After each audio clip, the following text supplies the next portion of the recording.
This is ThriveCasters, Thriving, not surviving. tackling youth issues that matter to you. Hello and welcome to a new episode of ThriveCasters.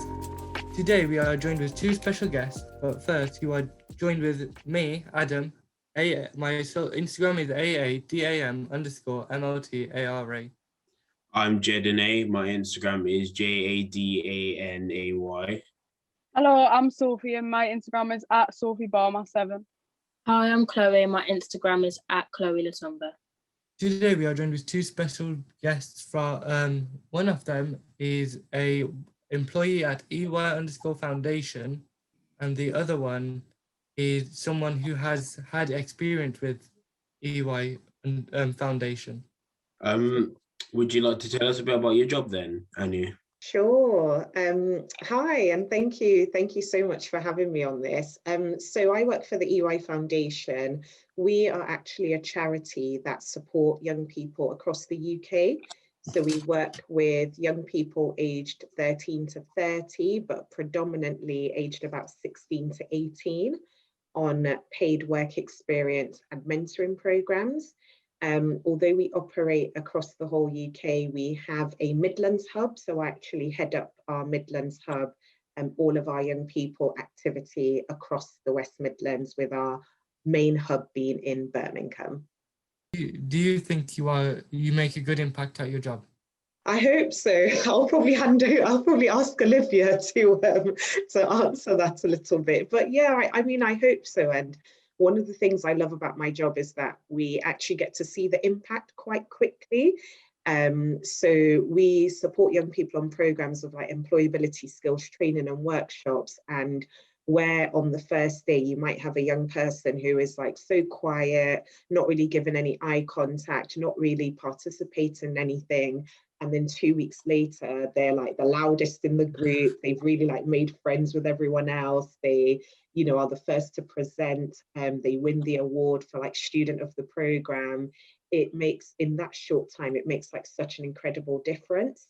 And we get loads of young people who maybe were on our programs like 3-4 years ago and suddenly just contact you and say, I got into, I don't know, King's College Uni, I got into University of Warwick, I got into Birmingham Uni, and I'm studying maths economics. I'm like, wow, like that's impressive. And just to know that, there's short-term impact, but then a couple of years later down the line as well, you're still making some impact. But if it's okay, I'll ask Olivia to kind of jump in on that, because she was a young person on our Smart Futures program in Birmingham last summer. So I'd say I definitely agree with what Annie was saying. So in terms of like the character development over 2 weeks, I can definitely say that I started the program a bit quiet. I had a couple of friends on the program, but by the end, I was like helping out in the graduation ceremony we had.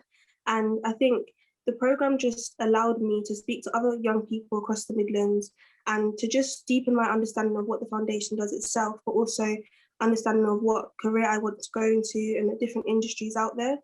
So I think it's just really a beneficial opportunity for any young person who gets a chance, because you can meet other young people and you can just learn a lot more about yourself as well, which I did. Can I just ask you, Olivia, because like you're 17, which is in between the predominant ages 16 and 18 that Annie said that you guys do. So what sort of things did you actually get up to when you went through the program? So the program ran across 2 weeks. So the first week we had quite a few things going on. We had sessions daily with EY staff who would teach us about the jobs they did.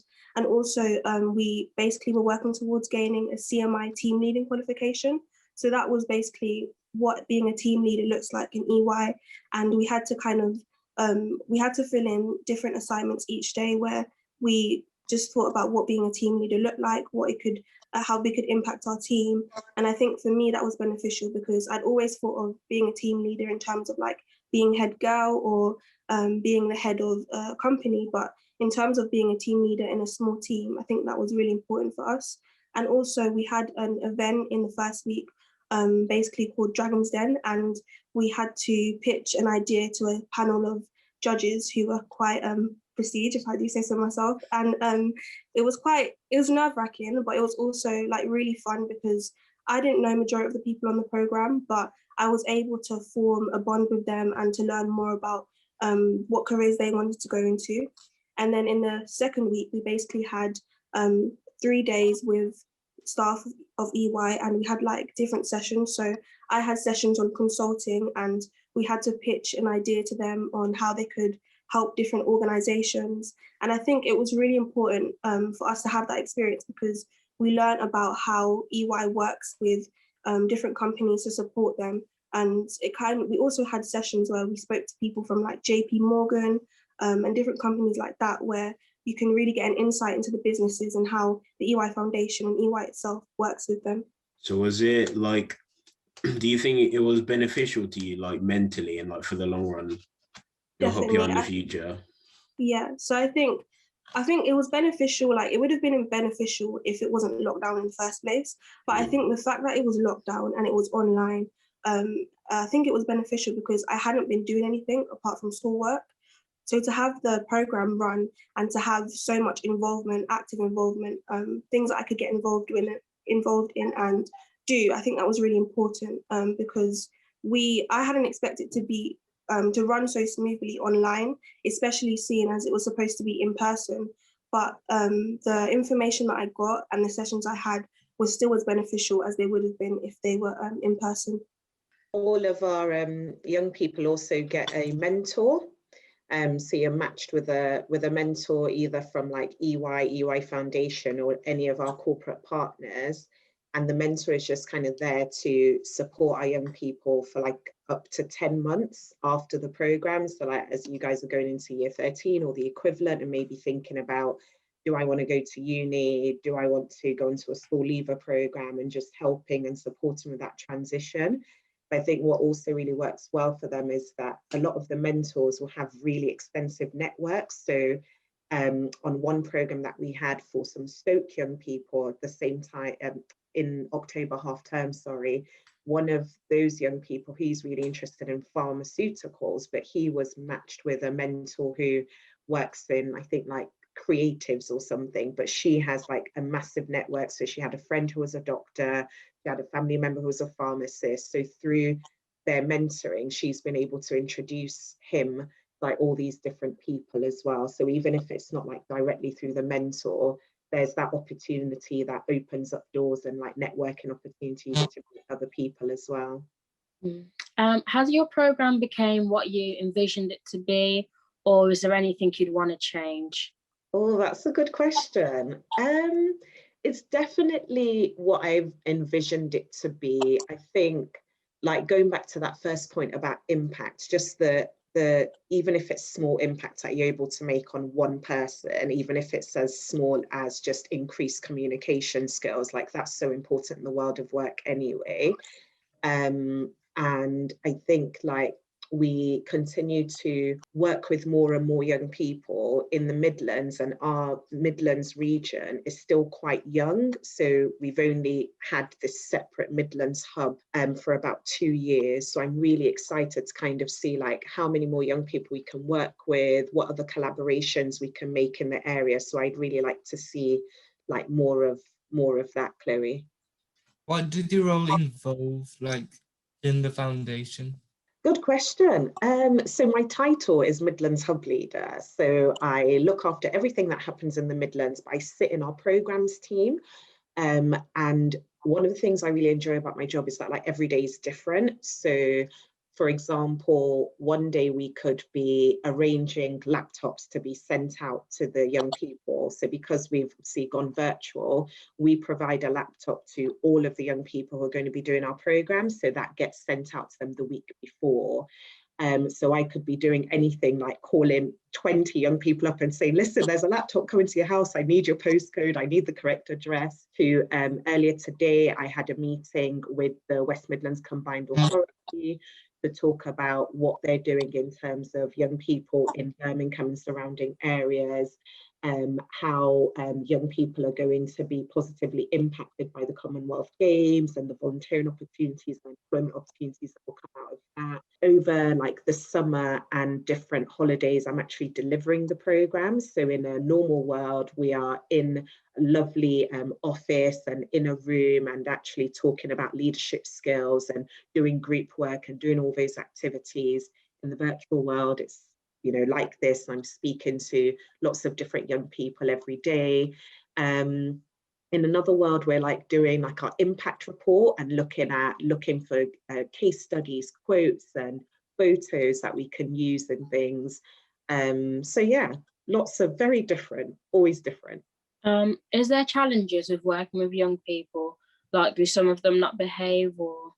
Actually, we always have pretty good groups. Like I think the only challenge has probably been since we've moved to virtual, you know, some people feel more comfortable face to face than virtual. So some people are not always comfortable, maybe like coming off mute or coming off video, and we completely, you know, appreciate that. And we just focus more on like, how can we engage young people who might be a little bit quieter? And, you know, it's then more about seeing how we build that relationship outside of the sessions. So it might be me just giving them a call, like outside the group sessions, just checking, you know, oh, Olivia, you're a bit quiet today. How are you finding the day? You know, what do you think of this section? What are you enjoying? What can we do differently? So I'd probably say that's the main challenge that we've seen. But in general, they're typically very well behaved, but some characters all the time. But we love the characters because it makes it interesting. Yeah, following on from that, since your program had to go online this year because obviously the world, but how did you like change and develop the program that seems like quite people person communication to like online? Because I can imagine that would have been quite difficult. Because you know, everyone knows what Zoom and calls are like. It can be quite difficult. Yeah, it's always you're on mute, I can't see you, right? So the first thing that we did was last Easter, so when I think we went into lockdown like end of March or so, something like that. So what we did was we had a young people survey campaign out where we just asked like our alumni and asked young people to respond to us on social media about how they felt lockdown was going to impact them. So when it came to what were they worried about in terms of like uni or in terms of their employment perspectives as well. And a lot of them obviously responded, you know, some of the work experience we had planned, we're not sure how it's going to be. So for us, it was looking at how can we make the content that we were delivering face to face still engaging online. So it was even just things like shortening the session. So usually our day is 9:30 to 4:30.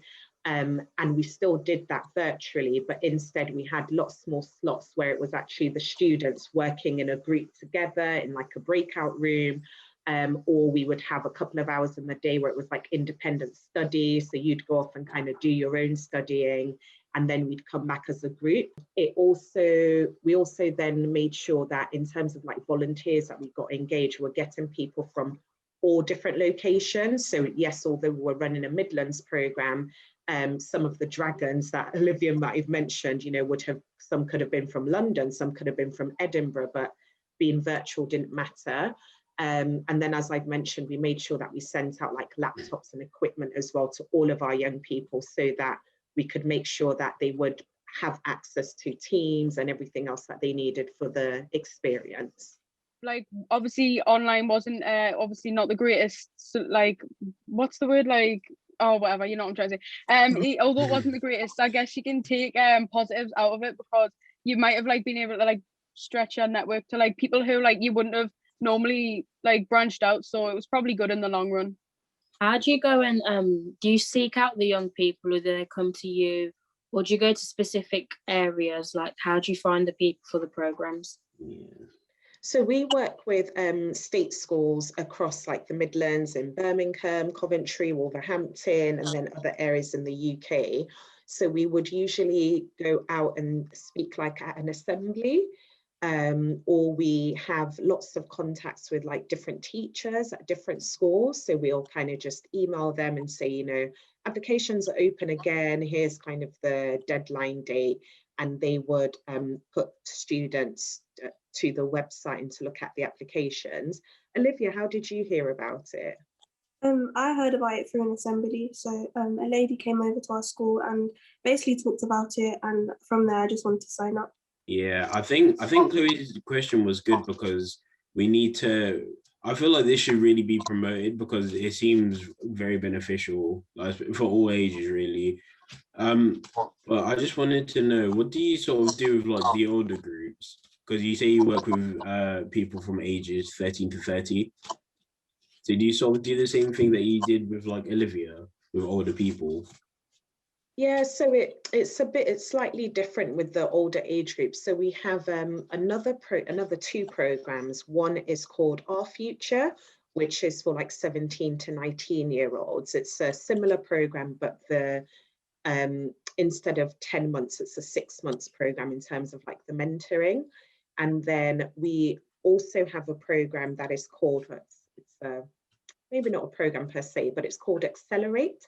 And it's for social entrepreneurs who are up to 30-year-olds who are, developing like a social enterprise, something that gives back to their community. And we support them with things like business coaching, financial workshops, and again, access to a network as well. Then if we look at the younger age group, we have a young women's network and a young men's network, which is for young people who are in years 7 to 11. And we offer like 3 events a year in each hub. So like in the Birmingham area, we'd offer that out to our schools there. And we have about 15 young people who will be at each event. And those are tailored, themed around like career and aspirations, mental health and well-being, and confidence and self-resilience.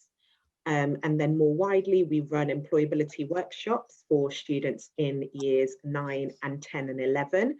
And that's like, a whole classroom of like 30 to 40 students. And we'll go in and we'll take some volunteers with us from other organizations as well, go through like CV writing, we'll do like a prom challenge, lots of like teamwork activities, mock interviews, and different skills building sessions as well. As you know, Corona is putting a lot of like affecting a lot of youth jobs.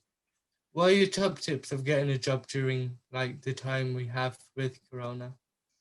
So I would say like people should get as much like experience as you can, and it might be something, I mean, even now where everyone is at home, it might be something like asking someone if you can shadow them, for example, or seeing who you're connected to on like LinkedIn or Instagram. Like, is there anyone that you think, oh, they have a really interesting job, like would they be willing to talk to me for 10 minutes? Now is the best time, because all of these very senior people, it's not like they're having to commute anywhere or you have to commute anywhere to meet them. It might just be, can I just speak to you for 30 minutes next week? I just want to find out about like your career journey or any tips that you have. Definitely, as I said, like seeing what kind of work experience you can do.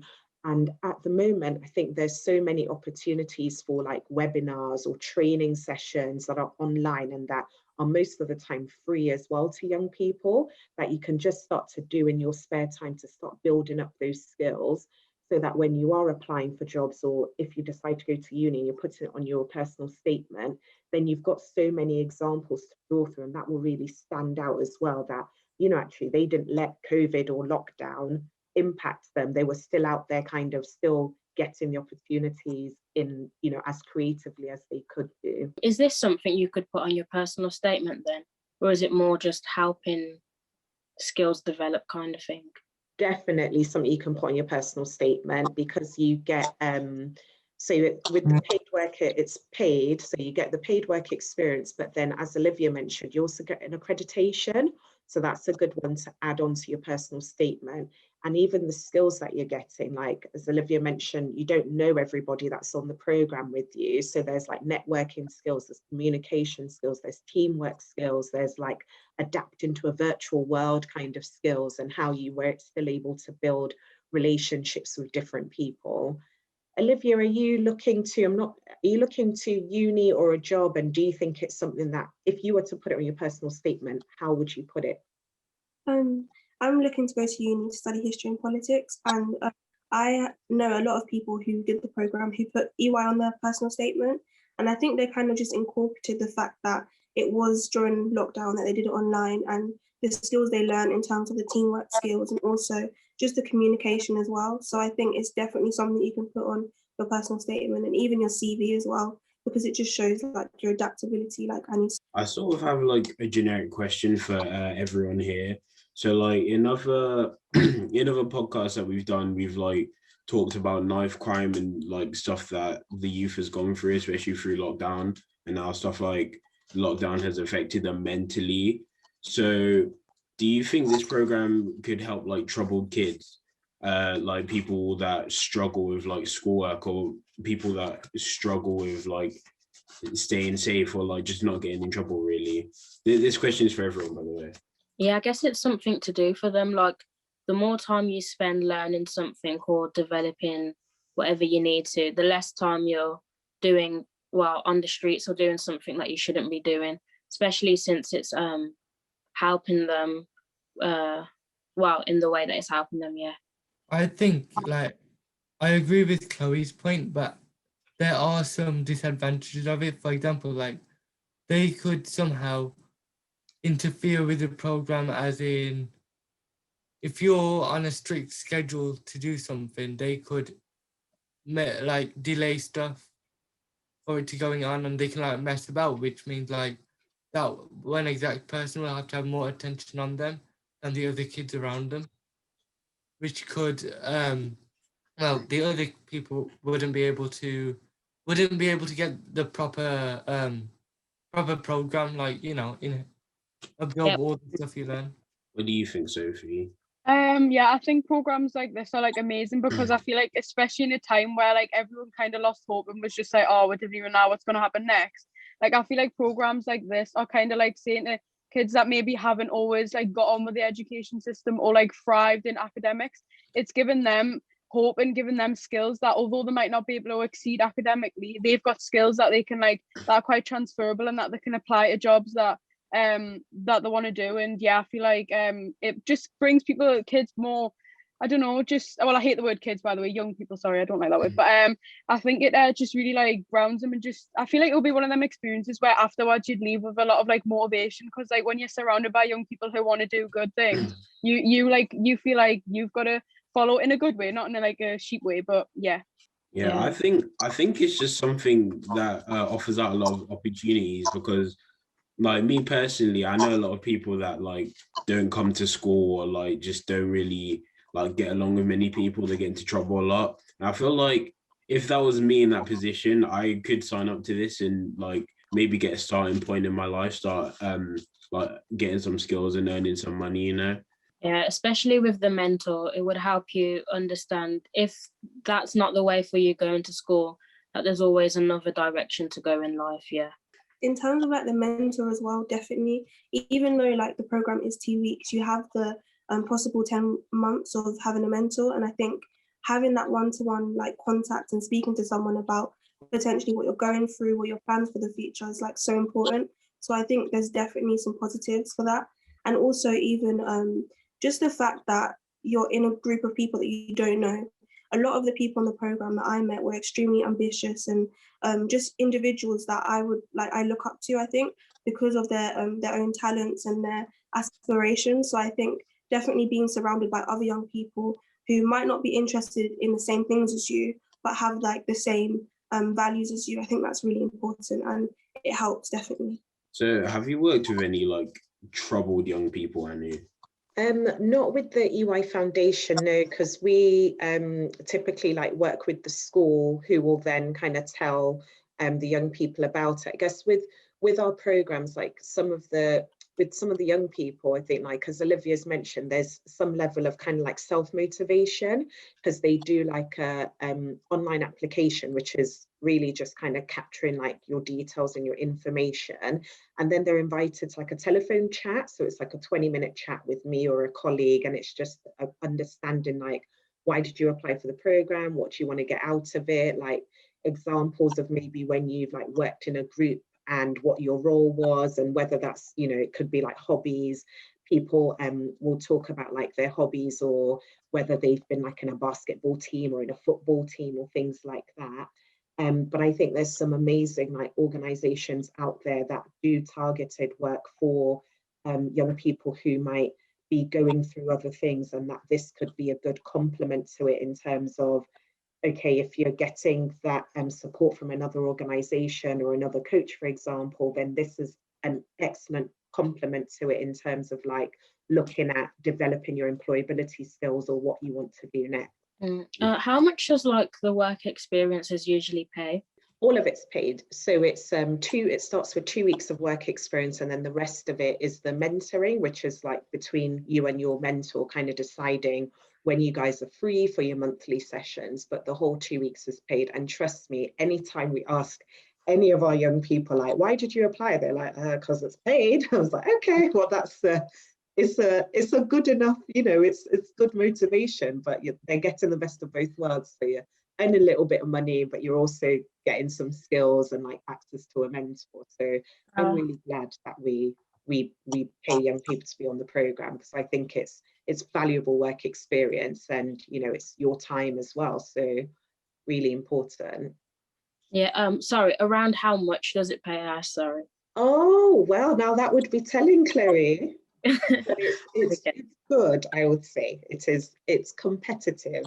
Have you ever worked with like young people who are autistic or have something like autism or ADHD?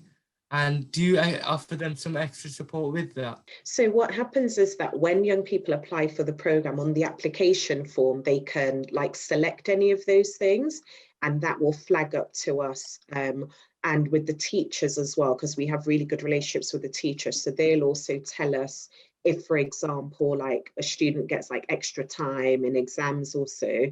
So me and the team just always make sure that we're aware of that. And what we'll usually do is, so a couple of years ago in Birmingham, we had a young person who was dyslexic. And so what I would do is, like, before the session starts, just again have a chat with them and just say, tell me what's easiest for you, or if there's something that we're not explaining properly or that we could explain in a different way. And I think it's just been like, it's been sensitive to that, isn't it? You're not going to like say it out to the whole group or say, oh wait, we need that person to catch up, but it's about you checking in with that person kind of on the sly, like in the breaks, you know, should we go to another room and maybe see how we can work through this together, or letting them know that they should go at their own pace and whatever they're comfortable with. Because even when you go into the working world, like you're going to meet so many different people, and people who will have things like that you might not know. And it's just about being able to actually be like respectful and be supportive to what everybody's different needs are. So this program is all about like helping people, especially like young people. So like another generic question, because I really want to know what you guys think about it. Do you think the EY role will appeal to young people on the road? Because I feel like it will help them. It will give some people like a chance to change what they're doing with their life, and like I don't know, Olivia was saying that was really beneficial for her, especially because it was like in lockdown, it gave her something to do. And some people like are going through lockdown, it's like really bad for them mentally. So what do you guys think? I think maybe the paid bit would bring them over there, as you said, and then they'd they'd benefit from them in the end. So they go for one thing and end up benefiting from something else, I'd say. Yeah, I think the same. Yeah. I love how you put that, Chloe. I think it's so right, isn't it? Because even like with loads of things, there'll be one part of something that appeals to you, and then you're not really always like sure of what else you'll get out of it. So I think that's like, yeah, I love that answer. So what do you get out of your job, Anu? Oh, good question. What do I get out of my job? I absolutely love working with young people. Like, that is my passion. So since I've been in school, I did lots of volunteering, and then when I went to uni as well, I volunteered for like loads of different organizations, from like Samaritans to Childline, and then started working for like the Princess Trust. So everything that I've done has always been about like youth empowerment, giving equal opportunities to young people, supporting young people who might not have the same access to opportunities as other young people, because I truly believe that all young people, regardless of their background, should have the same access to opportunities. Like, it's so important. Your gender, your age, your race, your anything should not make any difference or impact on being able to have access to opportunities, whether that's in school, university, or in a job. So I love working with young people. I love hopefully making some sort of change, even if, like I said, it's just somebody's increased confidence from day 1 to day 14 is massive for me. And I think, like, also our team are like so passionate about what we do, and that's really, really nice, because we're always looking at, well, what's best for the young people. And on our board of trustees, we actually have young people represented on our board as well.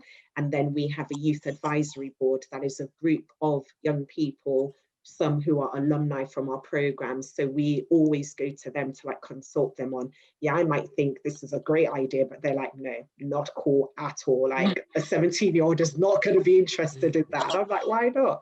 So I even, I had emailed On Point earlier today saying, is the podcast like audio? Is it video and audio? Because from what I know, a podcast is audio. So just little things like that where they can be like, no, that's not how it works. So yeah, loads of things I enjoy about it.